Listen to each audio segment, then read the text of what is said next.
எல்லாருக்கும் வணக்கம். Neyveli book fair 19ஆம் தேதியிலேருந்து ஆரம்பிக்குது. நாங்கள் ஸ்டால் போட்டிருக்கோம். Stall number 163. எங்கே நடக்குது, என்ன டீட்டெயில்ஸுங்கிறதுக்கு கீழே லிங்கை கிளிக் பண்ணிங்கன்னா டீட்டெயில்ஸ் வரும். நெய்வேலியில் வந்து ஸ்டாலை பாருங்கள். நன்றி, வணக்கம். வணக்கம், good morning, happy morning, wonderful morning. இன்றைக்கி என்ன டாபிக் எடுத்துகிட்டு வந்திருக்கான் விஷ்ணுன்னு பார்க்கலாம். Happy morning sir. எல்லாருக்கும் ஹாப்பி மார்னிங் சார்.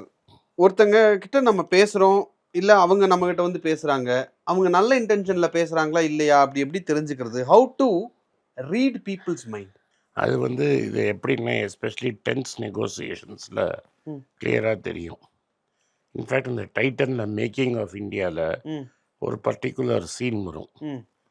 மெட்ராஸில் வருவாங்க பாம்பேலேருந்து. அதில் பாம்பேக்கு போகிற ஸ்டேஜில் வருது இது. அப்போ அவர் ஜேடி வந்து ஜீட்டை சொல்கிறாரு. அவர் ஜீன் தான் கூப்பிடுவார். ஜெரக்ஸஸ் தேசாயை ஜீன் கூப்பிடுவார். ஓகே. ஜீட்டை என்ன சொல்லுவார்னா, நீ வேஸ்ட்டு, உன் மூஞ்சியை பார்த்தாலே நீ என்ன நினைக்கிறன்னு தெரியும். ஓகே. உன் மைண்டில் என்ன இருக்கோ அது உன் மூஞ்சியில் தெரியும். இது மாதிரி இருந்தேன்னா ரொம்ப கஷ்டம். நீ என்ன உன் மூஞ்சியிலேருந்து நீ என்ன நினைக்கிறன்னே தெரியக்கூடாது. அப்போ என்ன ஆகும்னா, ஒரு அதுக்கு முன்னாடியே ஒரு சீன் வரும். அதில் என்ன ஆகும்னா, ஆக்சுவலி இவர் வந்து ஃப்ரெஞ்சு, ஜேஆர்டி ஃப்ரெஞ்சு.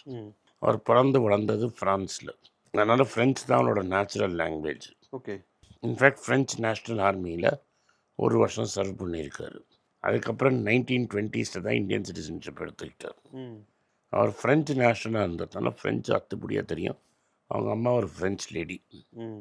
அதான் அவரோட நேச்சுரல் லாங்குவேஜ். சுவிட்சர்லாண்ட்காரன்ட்ட பேசுவாங்க.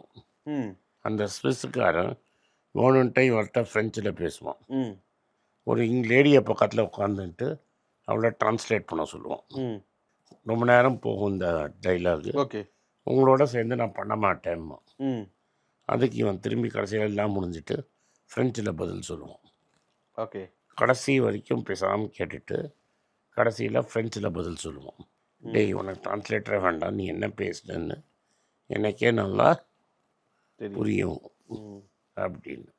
ஸோ இந்த டென்ஸ் நெகோசியேஷன் நீ என்ன பண்ண போகிறங்கிறது இன்னொரு ஆளுக்கு தெரியாமல் இருக்கிறது ரொம்ப நல்லது. ஓகே.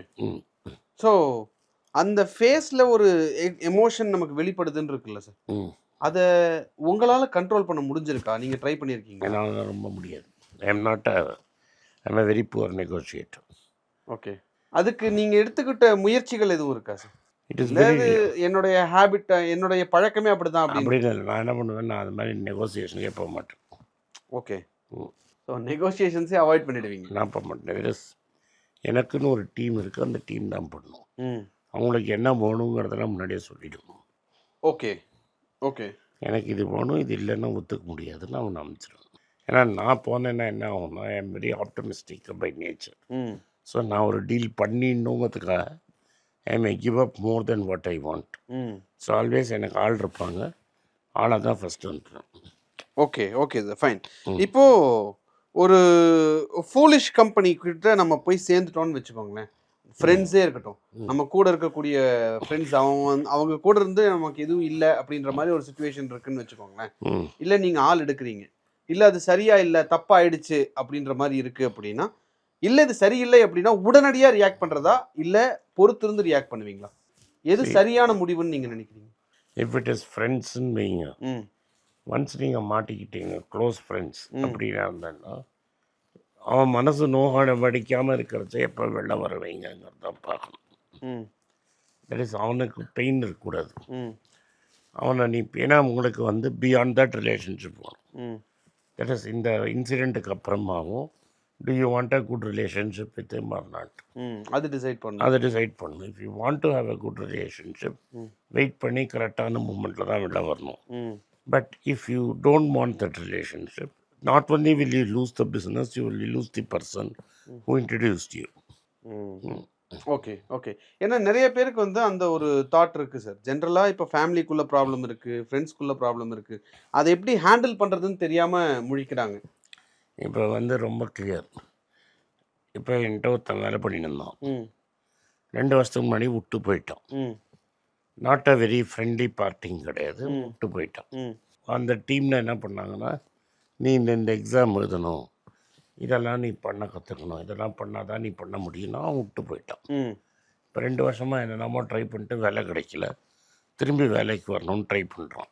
நான் இப்போ கம்பெனி ரூல்ஸு ஆளை எடுக்க முடியாது. ம் ஸோ அப்புறம் என்ன பண்ணுறான், அவன் சித்தப்பா மூலமாக ட்ரை பண்ணுவான். ம் எந்த சொந்தக்காரன் முன்னாடி வந்தானோ ம் அவன் மூலமாக ட்ரை பண்ணுறான். It is a very difficult and delicate thing to deal with. Okay So whether I should take that person ம் or how do I convince my friend, ம் இவனை நான் எடுத்து உனக்கு பெருசாக கெயின் கிடையாது, இவனை 2வது வாட்டி என்னால் எடுக்க முடியாது, ம் but that does not affect the relationship that I have with you. அது வந்து கத்தி மேலே நடக்கிற மாதிரியான ஒரு விஷயம். ஆமாம், இப்போ நான் I want my relationship with my friend. ம் At the same time I don't want to recruit this. ம் Then how do I handle that? ம் என்ன பண்ணுவீங்க சார்? அதுதான் கேள்வியே.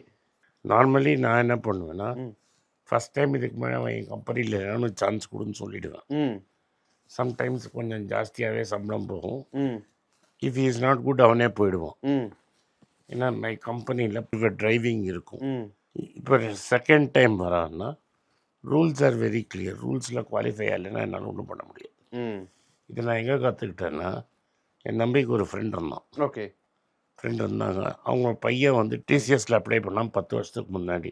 ஓகே அப்போ வந்து ஒரு மகாலிங்கம்னு ஒருத்தர் சிஎஃப்ஓவாக இருந்தார். ம் மகாலிங்கமோட கிளாஸ் பொண்ணு வந்து இவனோட கிளாஸ்மேட்டு வித்யா மந்திரில். ஓகே ஸோ இவன் போய் மகாலிங்கம்கிட்ட அந்த பொண்ணு கேட்குது, என் ஃப்ரெண்டுக்கு வேலை கொடு, டிசிஎஸ் வந்து இவனை கூப்பிடல அப்படின்னு. ம் ஸோ இவன் என்ன சொன்னான்னா, என்னால் வேலையெல்லாம் கொடுக்க முடியாது, ம் என்னால் என்ன பண்ண முடியும்னா டெஸ்ட்டில் இவனை உட்காத்தி வைக்கிறேன், ஓகே டிசிஎஸ் டெஸ்ட்டில் இவன் உட்காத்தி வைக்கிறேன், ம் பாஸ் பண்ணால் வேலை கிடச்சிரும்.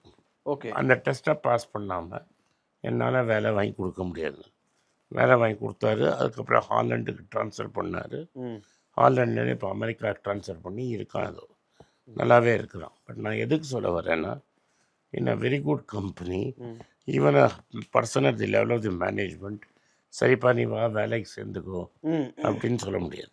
ஓகே, அப்போ இதிலிருந்து நான் புரிஞ்சுக்கிறது, பர்சனல் லைஃப்பில் இந்த மாதிரி ப்ராப்ளம்ஸ் எல்லாம் வரும்போது நாம் ஒரு டெஸ்ட் செட் பண்ணிடணும் அப்படின்னு நம்ம புரிஞ்சுக்கலாமா சார்? டெஸ்ட்டுன்னு கிடையாது. Better it is that you try to avoid the situation. ஏன்னா நாளைக்கு அந்த பையன் வேலை செய்யலைன்னா உங்கள் பேர் தான் அங்கே கெட்டு போகும். அதான் சார், அந்த சுச்சுவேஷனை அவாய்டே பண்ண முடியல அப்படின்னு போய் மாட்டிக்கிற மாதிரி இருந்தது அப்படின்னா, அதிலிருந்து ஃபுல்லாக போகாமல் ஒரு ஸ்டெப்பு பின்னாடி எடுத்து ஒரு லைன் டெஸ்ட் அதை வச்சுட்டு இந்த கம்பெனியில் கூப்பிட்டுயோ ஒன்றா எடுத்துக்கோ, இல்லாட்டா எடுக்காத, எனக்காக பண்ணாதுன்னு சொல்லிடணும். ஓகே, எனக்காக பண்ணாதேன்னு சொல்லிடணும். அப்போ அப்படி பண்ணும்போது நான் என்னோட ரெஸ்பான்சிபிலிட்டி தட்டி கழிக்கிறேன் அப்படின்னு. அப்படி என்ன ரெஸ்பான்சிபிலிட்டி? அவங்க என் ஃப்ரெண்டு தெரிஞ்சவங்க, தப்பான ஆளுக்கு வேலை வாங்கி கொடுக்கணுங்கிறது உன் ரெஸ்பான்சிபிலிட்டி இல்லை, கிடையாது. உன் கம்பெனியில் அவன் செட் ஆக மாட்டானா வேற எங்கேயாவது தான் வாங்கி கொடுக்கணும். ஆமாம், ஓகே சார், ஃபைன். ஸோ இதுதான் சந்தேகம். ஏன்னா நிறைய இடங்களில் பர்சனலி ஆஃபீஸில் மிக்ஸ் பண்ணாத வரைக்கும் there is no problem. Okay, அங்கே தான் மிஸ்டேக் பண்ணுறோம். இப்போ பேசிக்காக அங்கே தான் எல்லாத்துக்கும் மிஸ்டேக், எல்லா மிஸ்டேக்கும் அங்கே தான் வருது. Okay sir. ஏன்னா இப்போ வீட்டில் ஃபேமிலிக்குள்ளே இருக்கக்கூடிய ப்ராப்ளம்ஸ் எல்லாம் வச்சு பார்க்கும்போது அந்த இடத்துல நம்ம ஒரு லைன் ட்ரா பண்ணவே முடியாது. அதுதான் ப்ராப்ளம். அங்கேயும் லைன் ட்ரா பண்ணி பழகணும் அப்படிங்கிறது தான் உங்ககிட்ட கேட்டு தெரிஞ்சுக்கிறேன். சரியாது அப்படி பழகிதான் ஆகணும். ஸோ பிரச்சனைகளை தடுக்கிறதுக்கு எந்த விஷயமா இருந்தாலும் ஒரு லைன் ட்ரா பண்ணணும் அப்படிங்கிறது டெஃபினட்டாக பண்ணணும். பண்ணலைன்னா you will have a big problem. Okay, okay sir, thank you sir. Thank you. இந்த வீடியோ உங்களுக்கு பிடிச்சிருந்தனா வீடியோ லைக் பண்ணுங்கள், எங்கள் சேனலை சப்ஸ்கிரைப் பண்ணுங்கள், பெல் நோட்டிஃபிகேஷன் தட்டுங்க. இந்த வீடியோ முடிஞ்சால் உங்கள் சொந்தக்காரங்களுக்கும் ஃப்ரெண்ட்ஸுக்கும் அனுப்புங்க, அவங்கள பார்க்க சொல்லுங்கள். நன்றி. எல்லாருக்கும் வணக்கம். குழந்தைங்களுக்காக ஃபைனான்ஷியல் லிட்ரஸி, மணி ஃபார் நத்திங்னு 2வது பார்ட்டு. அண்ட் இதில் வந்து செக் எழுதுறது எப்படி, டெபாசிட் ஸ்லிப் எழுதுறது எப்படி, பணம் எப்படி வந்தது, பார்ட்டர்லேருந்து டிமானிட்டைசேஷன் வரைக்கும் எல்லாத்தையும் கவர் பண்ணியிருக்கோம். உங்கள் குழந்தைங்க அப் டு ஏஜ் 10-12க்கு ரொம்ப யூஸ்ஃபுல்லாக இருக்கும். இந்த புக் இப்போதைக்கு ஒரு ஸ்பெஷல் ப்ரைஸில் 450 ரூபாய்க்கு கொடுக்குறோம். இதை யூஸ் பண்ணிக்கங்க. நன்றி, வணக்கம். moneypage.com வெப்சைட்டை சப்ஸ்கிரைப் பண்ணுங்கள். ஒரு வாரத்துக்கு 4 ப்ரீமியம் ஆர்டிக்கலும் ஃப்ரீ ஆர்டிகல்ஸ் ஒரு 10லேருந்து 15 நாங்கள் போடுறோம். இது சப்ஸ்கிரிப்ஷன் ஒரு மாதத்துக்கு 99 ரூபா தான். இங்கே சொல்கிற கான்செப்ட்ஸை கிரேட்டாக எக்ஸ்பேண்ட் பண்ணி போடுறோம். நீங்கள் படிச்சிங்கன்னா உங்களுக்கு யூஸ்ஃபுல்லாக இருக்கும். நன்றி, வணக்கம். வணக்கம். குழந்தைங்களுக்காக ஒரு புஸ்தகம் லான்ச் பண்ணோம். அது ரொம்ப சக்ஸஸ்ஃபுல்லாக இருக்குது. யாருக்கெல்லாம் அந்த புஸ்தகம் வேணுமோ எங்கள் டீமுக்கு கான்டாக்ட் பண்ணுங்கள். கீழே இருக்கிற நம்பர்லேயும் வெப்சைட்லேயும் கான்டாக்ட் பண்ணிங்கன்னா உங்களுக்கு அந்த புஸ்தகத்தை நீங்கள் வாங்கிக்கலாம். மற்ற எங்கள் புஸ்தகமும் அவைலபிள். எங்கள் வெப்சைட் மூலமாகவும் வாங்கலாம். கீழே இருக்கிற வாட்ஸ்அப் நம்பர்லேயும் மெசேஜ் அனுப்பலாம். நன்றி, வணக்கம். எல்லாருக்கும் வணக்கம். எல்லாருக்கும் ஒரு இம்பார்ட்டன்ட் அறிவிப்பு. நான் யார்ட்டையுமே பணம் வாங்குறது கிடையாது. நான் யாரையும் டைரெக்டாக கன்சல்ட் பண்ணுறது கிடையாது. என் பேரை சொல்லி நிறைய ஸ்கேம் நடக்குது. டெலிகிராம் குரூப், வாட்ஸ்அப் குரூப்னு. எனக்கு இருக்கிற வாட்ஸ்அப் குரூப்னால் சும்மா இன்ஃபர்மேஷனுக்கு மட்டும்தான். நான் செபி ரிஜிஸ்டர்ட் அட்வைசர் கிடையாது. நான் சேனல் நடத்துறது எஜுகேஷன் பர்பஸ். அதில் ப்ரைஸே பேச மாட்டேன். இதை வாங்கு அதை வித்துருன்னு சொல்லவும் மாட்டேன். என் பேரை சொல்லி பண்ணுறாங்கன்னா ஏமாந்துடாதீங்க. நன்றி, வணக்கம்.